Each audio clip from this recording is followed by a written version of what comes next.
c'est une catastrophe. On voit bien que les États-Unis vont modérer un peu la situation, mais il est trop tôt encore pour savoir quelles seront les conséquences. Notez, c'est un pas de plus dans une direction qui est néfaste, nuisible, et à mon avis, on va par petits pas vers une situation extrêmement grave dans les années qui viennent. Voilà. Et ça accroît alors les conséquences, et ça accroît l'antisémitisme un peu diffus partout, en France, en Europe. Ça déclenche des réactions inverses de celles qu'on attendait. Par exemple, le rapprochement avec que je viens de dire, qui était une alliance forte, qui avait été incitée par les États-Unis. Je vous rappelle par exemple que lorsque il s'est agi de la discussion sur l'entrée de la Turquie, 3 présidents des États-Unis sont venus en France pour plaider le dossier en disant c'est important, il faut que vous le fassiez. Que la Turquie rentre dans l'Europe. Que la Turquie entre dans l'Europe. C'était du reste même un peu choquant la façon dont c'était fait. Et bon, ben voilà, tout ça est par terre, et je ne vois pas très bien comment ça pourrait se remettre debout. Elisabeth Lévy. Moi, je suis un petit peu étonné, monsieur Dumas, parce que vous n'êtes pas naïf. Ça fait des mois, ça fait des semaines et des mois. Pas plus que vous. Non, ça fait des semaines et des mois qu'on voit bien qu'entre la Turquie et Israël, ça ne va plus du tout. Que la Turquie prenne cette affaire, si vous voulez, se saisisse de cette affaire pour affirmer haut et fort sa divergence avec Israël, on peut le comprendre, mais que vous fassiez semblant de le croire, ça m'étonne un peu. Moi, je suis quand même extrêmement frappée par ce qui est en train de se passer. Je veux dire, d'abord, il faut quand même rappeler 2-3 faits. Si vous voulez, ce blocus israélien, on peut tout à fait le critiquer, on peut tout à fait considérer qu'il ne répond pas à la situation. Enfin, il s'agit d'une guerre, là, en l'occurrence, c'était des organisations humanitaires. Ouais. C'est des organisations humanitaires qui ne sont pas palestiniens, qui ne sont pas des Palestiniens. Excusez-moi, en l'occurrence, c'est un peu différent.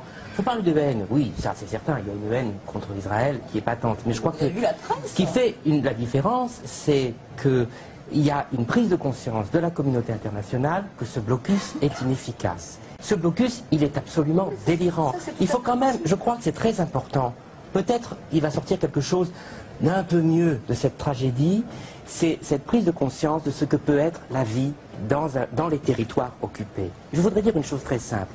J'ai voyagé dans les territoires occupés et à Gaza, je suis allé à Khan Younes, à Rafah, avant que le Hamas n'arrive. On oublie une chose très simple, s'ils s'appellent les territoires occupés, c'est qu'ils sont occupés. Ce n'est pas une zone franche palestinienne. La vie d'un Palestinien, c'est une vie sous l'occupation. C'est une vie impossible. Elle est impossible en Cisjordanie. C'est impossible de travailler, c'est impossible de se rencontrer, c'est impossible d'aimer, c'est impossible d'écrire, c'est impossible de vivre. Mais à Gaza, c'est encore plus effroyable. Qu'est-ce que c'est un blocus économique dans lequel on décide de manière totalement absurde, kafkaïenne, arbitraire, de ce que sont des produits de nécessité? Alors pourquoi les petits pois, c'est de première nécessité, et il se trouve que les fruits au sirop, non. La cannelle, c'est de première nécessité, mais le curry, non. C'est ça la réalité d'un blocus. Alors bien sûr, on pourra toujours dire, mais il y a des choses sur les marchés. Bien sûr, c'est le marché noir du Hamas qui le fait. Mais les gens n'ont pas de sous. Je peux vous poser une question? Non, mais parce que si vous voulez, on peut faire pleurer dans les chaumières tout ce qu'on veut, mais en général, c'est pas le ton de cette émission. Non, mais des morts en pleurs quelquefois, oui, bien sûr, Roland Dumas, apparemment... J'ai pas l'impression d'avoir fait de la sensibilité, madame. Je dis les choses assez c'est juste une réalité qui est un endroit qui est assiégé, mais c'est une réalité depuis 3 ans, depuis 2007. Gaza est assiégé, ça c'est une réalité. On peut très bien revenir à l'histoire. Pour l'instant, vous avez quand même une organisation qui s'appelle le Hamas. Vous avez une organisation qui s'appelle le Hamas, qui ne reconnaît pas Israël et qui pour l'instant n'a pas non plus, pas plus que vous. Qu'est-ce qu'a fait le Hamas? Merci. Ah, merci. Vous avez réfléchi à ça? Non mais excusez-moi, vous croyez vraiment qu'on peut créer un mouvement social comme ça? Écoutez, le Hamas, c'est les frères musulmans. C'est du gain sur Israël pour lutter contre Arafat. Mais vous pensez vraiment que c'est Israël qui a créé les frères musulmans? Vous pensez que c'est François Mitterrand qui a créé Le Pen? Vous faites partie des gens qui pensent ça? Revoyez votre histoire. Mais vous pensez... Il y a Darina qui voulait Moi, parler. je veux rebondir sur ce que vous avez dit au début. C'est que, effectivement, aujourd'hui, si on parle de l'occupation, de blocus, les zones internationales, les eaux internationales, tout ça, moi, je parle d'une autre chose. C'est le problème, aujourd'hui, de revenir un jour à la paix. Là, par exemple, le Koweït, aujourd'hui, a déclaré qu'il se retire de tout ce que les Arabes sont en train de faire pour signer un jour, peut-être, la paix avec Israël. Il y a beaucoup des États maintenant qui se retirent tout de suite de tout le processus parce que vis-à-vis leur population, vis-à-vis leur pays, ils ne peuvent pas continuer à tendre la main après avoir montré ces images-là, après avoir fait cette attaque-là. Devant leur population, ils ne peuvent plus faire face au discours de la paix, au discours d'aller vers l'autre, de communiquer. Là, il va y avoir de tous les côtés, chacun va reprendre des pas en arrière, mais beaucoup, d'une façon que ça va être encore beaucoup plus difficile. C'est moi qui fais du sentimentalisme et elle hurle. J'ai une grosse voix. Non, vous êtes très véhément. En gros, ils pensent qu'ils vont arriver sur ces bateaux et que ça va se passer comme les fois précédentes. Apparemment, ça ne se passe pas sur ce bateau-là comme les fois précédentes, parce que, effectivement, vous avez parlé de provocation. Peut-être, je dis peut-être. En tous les cas, il y a des gens qui sont décidés à en décider. Sur 300 personnes, ça peut arriver. Après, ce qui m'étonne beaucoup, Raphaël, arriver, sinon ils ne peuvent pas les aider. Raphaël Antoine, juste une seconde. Raphaël Antoine a parlé de guerre des images. Vous avez parlé de guerre des images. Ce qui est intéressant, c'est que les seules images qu'on ait vues pour l'instant, qu'est-ce qu'on voit?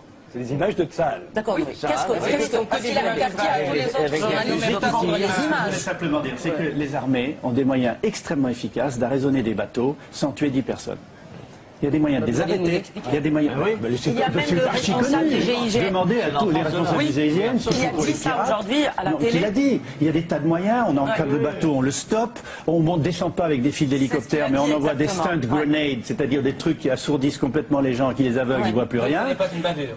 Mais vous avez la solution de C'est tout. une bavure. Il y a Vous avez la solution de tout, y compris la guerre. Ça conduira à la guerre. Vous savez ce que ça me rappelle, cette histoire? Ça conduira à la guerre, mais excusez-moi, c'est la guerre. Mais pas chez nous, c'est chez nous, ça viendra. Vous verrez ce que je vous dis. Ça me rappelle, vous êtes trop jeune, vous ne l'avez pas connu, mais ça me rappelle l'avant-guerre, lorsque M. Hitler occupait le Sahara, et qui disait c'est l'autodéfense, ou que l'Italie occupait l'Éthiopie et occupait parce qu'il voulait un empire. Je crains de ne pas vous avoir tout à fait compris. C'est moi qui vous Évidemment, rappelle parce que vous ne Hitler. savez pas l'histoire, mais je vous la raconte. Non, Mais je crois les dictatures d'avant-guerre occupées, allaient dans les eaux territoriales exactement. Mais la dictature, elle est où, là? Vous n'avez pas connu Hitler, non? Non, Non. Il ne compare pas la dictature, il compare le procédé. Oui. Et donc, vous avez des Donc, c'est moi qui dictatures me qui rappelle avant-guerre. Hitler, c'est ça? Oui, pour cause. Oui. Hein? La façon dont vous défendez Israël me laisse penser que vous avez quand même des bribes. Raphaël Antoine, vous vouliez... Et vous devriez quand même vous en souvenir. Non, ça ne mérite pas de réponse, parce que la seule réponse, ce serait de balancer mon beurre. Et je vais rester Mais polie. oui, mais allez-y. Ce serait la seule Allez-y. réponse. Non, c'était qu'on se soit bien clair. j'ai pas Si dit- j'ai bien compris, Oui. Roland Dumas parle de stratégie. Il ne parle pas de... Avant-guerre, c'était les non, mais procédés là- totalitaires Mais des... monsieur le ministre, On est obnubilé aujourd'hui par les pourparlers, le processus de paix. Le processus de paix, ça fait 20 ans qu'on en parle et qu'on vit de ça et qu'il ne se passe rien. Parce que tout est tué, tout est caché à chaque fois, et à chaque fois, c'est la même histoire qui recommence. Moi, je ne parlerai plus maintenant du processus de paix, je ne parlerai plus du Proche-Orient, parce que ça ne sert à rien.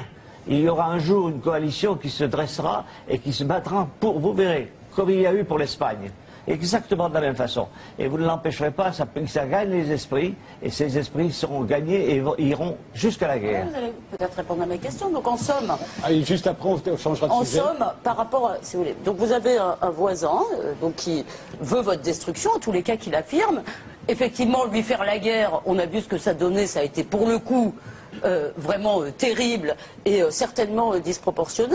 Le blocus était, je vous le rappelle, donc accepté par la communauté internationale, France y compris. Donc, que devrait faire Israël face à ça? Non, mais- Ouais, peut-être que vous n'en êtes pas fier, mais c'est pas très facile de trouver des moyens. C'est pas très facile de Est-ce que vous trouver savez des que c'est la moyens. Russie qui a été la première à reconnaître Israël? Et alors? Et donc, ça délégitime Israël pour vous? C'est quoi la Non, pas du tout, au contraire.